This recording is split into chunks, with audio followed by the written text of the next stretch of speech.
Print మరియు electronic media పాత్రికేయ మిత్రులకి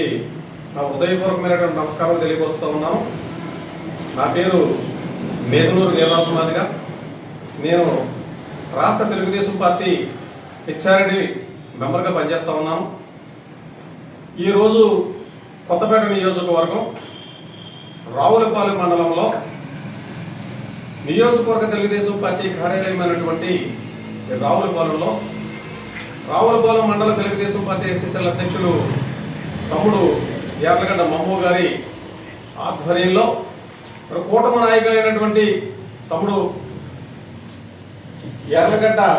కిషోర్ గారు, సిర్రా నాగరాజు గారి యొక్క ఆధ్వర్యంలో ఈరోజు ఈ పత్రికా విలేకరుల సమావేశం ఏర్పాటు చేయడం జరిగిందని చెప్పేసి సందర్భంగా తెలియపరుస్తూ, మరి ఈ రోజున ముఖ్యమైనటువంటి విషయం, రేపు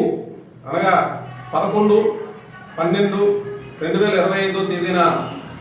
డాక్టర్ బాబాసాహెబ్ అంబేద్కర్ కోనసీమ జిల్లాలో ఎమ్మెల్సీగా ఉండబడేటువంటి బొమ్మి ఇజ్రాయిల్ గారు మాదిగ ఆత్మీయ సమ్మేళనం అని పెట్టి ఒక కార్యక్రమం చేస్తూ ఉన్నారు. మరి ఆ సందర్భంగా ఆయన అత్యుత్సాహం ప్రదర్శించి మాదిగలకి 1998 సంవత్సరంలోనే ఈ రాష్ట్రంలో బాబాసాహెబ్ అంబేద్కర్ గారు రాసినటువంటి రాజ్యాంగాన్ని ఏబిసిడీలుగా వర్గీకరించి మాదిగలకి విద్య, ఉద్యోగ, సంక్షేమ రంగాలలో అవకాశం కల్పించినటువంటి ప్రస్తుత రాష్ట్ర ముఖ్యమంత్రి వర్యులు, అప్పటి ఉమ్మడి ఆంధ్రప్రదేశ్ రాష్ట్ర ముఖ్యమంత్రి వర్యులు మాన్యశ్రీ నారా చంద్రబాబు నాయుడు గారిని ఈ ఇజ్రాయిల్ గారు నిన్న కాక మొన్న సాయంకాలం అత్యుత్సాహంతో చరిత్రహీనులు అనేటువంటి విషయాన్ని మాట్లాడడం అనేటువంటి దురదృష్టం. అయ్యా ఇజ్రాయిల్ గారు, మీరు ఈ విషయాన్ని వెనక్కి తీసుకోవాలని చెప్పి తెలుగుదేశం పార్టీ స్టేట్ హెచ్ఆర్డీ మెంబర్గా రావులపాలెం తెలుగుదేశం పార్టీ ఆఫీస్ నుంచి డిమాండ్ చేస్తా ఉన్నాం. వెనక్కి తీసుకున్న పక్షంలో భవిష్యత్తులో తెలుగుదేశం పార్టీ, జనసేన, బీజేపీ కూటమి నాయకుల యొక్క వ్యతిరేకతను తీవ్రంగా ఎదుర్కొనేటువంటి సమయం ఆసనం అవుతుందని చెప్పి సందర్భంగా మిమ్మల్ని హెచ్చరిస్తా ఉన్నాం. ఇకపోతే ఈ జిల్లాలో నీకు ఒక వైసీపీ ఎమ్మెల్సీ ఇచ్చుంటే ఉండొచ్చు కనుక, కానీ యావత్ ఉమ్మడి ఆంధ్రప్రదేశ్లో లేదు విభజన ఆంధ్రప్రదేశ్లో మాదిగలకి రాజకీయ ఫలాలు అందించేటువంటి క్రమాన్ని చంద్రబాబు నాయుడు గారు చేసినటువంటి విషయాన్ని గుర్తెరగాలని చెప్పి సందర్భంగా మీకు హితవు పలుకుతా ఉన్నాను. నీకు ఎమ్మెల్సీ ఇస్తే నువ్వు, మీ కుటుంబ సభ్యులు, లేదు అతి కొద్దిమంది మీ బంధువులు బాగుపడవచ్చు. కానీ ఇక్కడ చంద్రబాబు నాయుడు గారు చేసింది మాదిగ సామాజిక వర్గానికి చిరస్థాయిగా చరిత్రలో సువర్ణాక్షరాలతో చంద్రబాబు నాయుడు గారి పేరు లిఖించే విధంగా వర్గీకరణ, షెడ్యూల్ కులాల వర్గీకరణ ఏబీసీగా చేసి మాదిగలకి 6.5% రిజర్వేషన్ ఇచ్చి చరిత్ర సృష్టించినటువంటి మహానేత, మహానాయకుడు, మాదిగల యొక్క పెద్దన్న చంద్రబాబు నాయుడు గారు చెప్పి సందర్భంగా తెలియపరుస్తున్నాను ఇజ్రాయిల్ గారు. ఇదే చంద్రబాబు నాయుడు గారు మాదిగల మహాత్ముడు అయినటువంటి అభినవ్ అంబేద్కర్గా పిలువబడుతున్నటువంటి పద్మశ్రీ మందాకృష్ణ మాదిగ గారిని 1998 సంవత్సరంలో పెద్దపల్లి నియోజకవర్గంలో ఎంపీగా పోటీ చేయి కృష్ణ అని అడిగినప్పుడు తెలుగుదేశం పార్టీకి దోసోహం అనకుండా మాదిగ సామాజిక వర్గాన్ని షరతుల వారీగా మద్దతు ఇచ్చే క్రమంలో, అయ్యా చంద్రబాబు నాయుడు గారు, మీరు ఎంపీ ఇస్తున్నారు సంతోషం, మా మాదిగలు గుర్తించి ఎంపీ అయితే నేను మాత్రమే బాగుపడతాను, ఏబిసిడి అయితే నా జాతి బాగుపడుతుంది కనుక ఎంపీ అనే 2 అక్షరాల కంటే ఏబిసిడి అనే 4 అక్షరాలే నాకు ముద్దు అని చెప్పి చెప్పినటువంటి ఘనచరిత్ర మాదిగల మహాత్ముడు పద్మశ్రీ మందాకృష్ణ మాదిగ గారిని చెప్పి ఈ సందర్భంగా తెలియపరుస్తూ, ఆ సమయంలో మా మాదిగలు ఖచ్చితంగా తెలుగుదేశం పార్టీకి కట్టుబడి పనిచేస్తారు చంద్రబాబు గారు, మీరు వర్గీకరణ చేసి మాదిగల రుణం తీర్చుకోండి అనేటువంటి కృష్ణ మాదిగ గారి యొక్క సూచనను తూచా తప్పగా చంద్రబాబు గారు 98లోనే రిజర్వేషన్ను వర్గీకరణ చేసి రమారమి వర్గీకరణ కొనసాగినటువంటి 4.5 సంవత్సరాలలో రమారమి 23,000 పైచలకు ఉద్యోగాలు. అప్పటికి స్వతంత్రం వచ్చి 47 సంవత్సరాలు అయితే ఆ 47 సంవత్సరాల్లో రానటువంటి ఉద్యోగాలు కేవలం 4.5 ఏళ్లలో వచ్చేటటువంటి విషయానికి ఇజ్రాయిల్ గారు మీరు గుర్తెరగాలి. ఇది కదా మాదిగలకి కమిట్మెంట్తో చంద్రబాబు గారు చేసేది. సో మీకు కోనసీమలో ఒక ఎమ్మెల్సీ ఇచ్చినంత మాత్రాన మాదిగ సామాజిక వర్గం అంతా కూడా బాగుపడిపోయింది అనేటువంటి విద్యార్థులు అదేవిధంగా ఉద్యోగులు వీళ్ళందరూ కూడా బాగుపడిపోయినట్ట అని చెప్పేసి మేము సూటిగా ప్రశ్నిస్తూ ఉన్నాను. ఖచ్చితంగా వర్గీకరించారు కనుక ఎవరైతే రాష్ట్రంలో భావితరాల భవిష్యత్తు అయినటువంటి యువత ఉందో ఆ యువత మాదిగలు ఈవేళ ఉద్యోగస్తులు మన మెగా డిఎస్సీలో 23,000 ఉద్యోగాల్లో మాదిగ సామాజిక వర్గానికి సంబంధించి రమారమి 3,300 పైచలకు ఉద్యోగాలు మాదిగలకు వచ్చాయని అంటే అది కేవలం చంద్రబాబు నాయుడు గారి యొక్క స్ఫూర్తి కాదా అని చెప్పి ఇజ్రాయిల్ గారు మిమ్మల్ని అడుగుతా ఉన్నాను. ఇలా చెప్పుకుంటూ పోతే మరి చంద్రబాబు నాయుడు గారు మాదిగలకు చేసినటువంటి మేలులు రాస్తే ఒక పెద్ద పుస్తకమే అవుతుంది. మీరు జగన్మోహన్ రెడ్డి గారు మాట తప్పలేదు మడమ తిప్పలేదు అంటా ఉన్నారు కదా. మరి మాట తప్పలేదు మడమ తిప్పలేదు అనుకున్నప్పుడు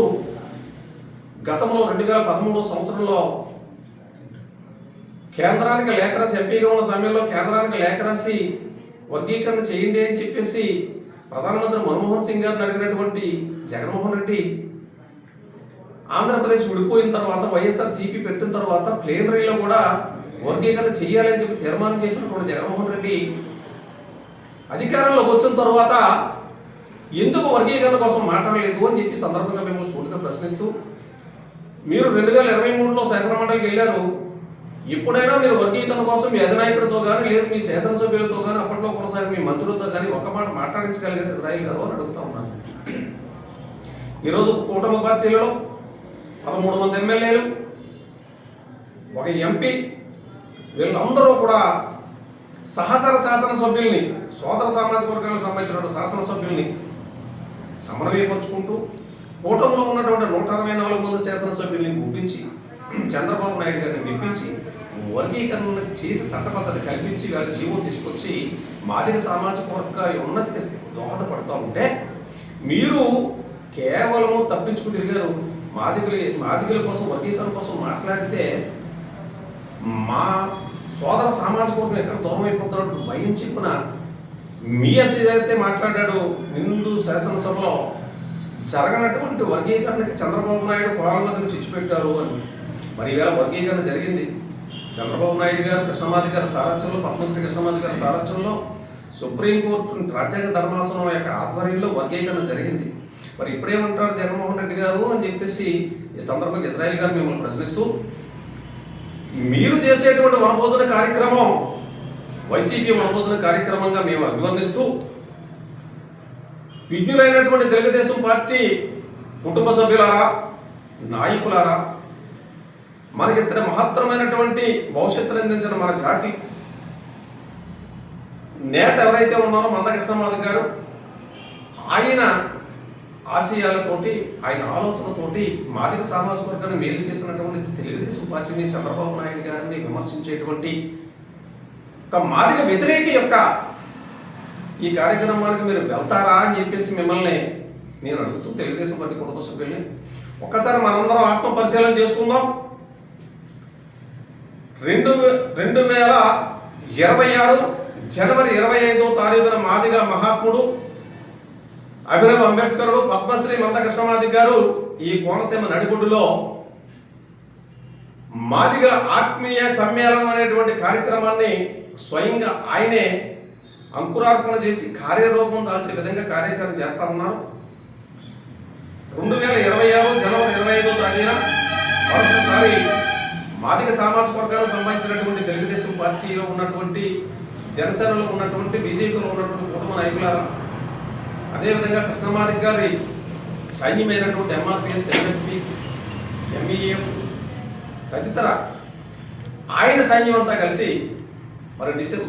జనవరి 25వ తారీఖున జరిగేటువంటి బ్రహ్మాండమైనటువంటి మాదిగల ఆత్మీయ సమ్మేళనాన్ని విజయవంతం చేద్దాం. ఈ ఆత్మీయ సమ్మేళన కార్యక్రమంలో స్వయంగా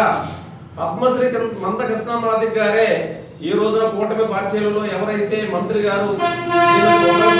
మన సోదరులు ఉన్నారో వారిని, పోలిట్ బ్యూరో సభ్యులు వల్ల రామయ్య గారిని, పార్లమెంటు సభ్యులు తెన్నేటి కృష్ణప్రసాద్ గారిని, మిగిలినటువంటి 13 మంది ఎమ్మెల్యేలని కూడా స్వయంగా మందకృష్ణమాది గారి పిలిచి ఇక్కడ బ్రహ్మాండమైనటువంటి ఆత్మీయ సమ్మేళనం చేయబోతా ఉన్నారు కనుక మీరందరూ గుర్తెరిగి రేపు 11వ తారీఖున జరిగేటువంటి ఆత్మీయ సమ్మేళనం తెలుగుదేశం పార్టీకి ఎటువంటి సంబంధము లేదని మరొకసారి మీకు విజ్ఞప్తి చేస్తూ దయచేసి ఆ కార్యక్రమానికి దూరంగా ఉండాలని చెప్పేసి తెలుగుదేశం పార్టీ కుటుంబ సభ్యులకు మనవి చేస్తా ఉన్నాను.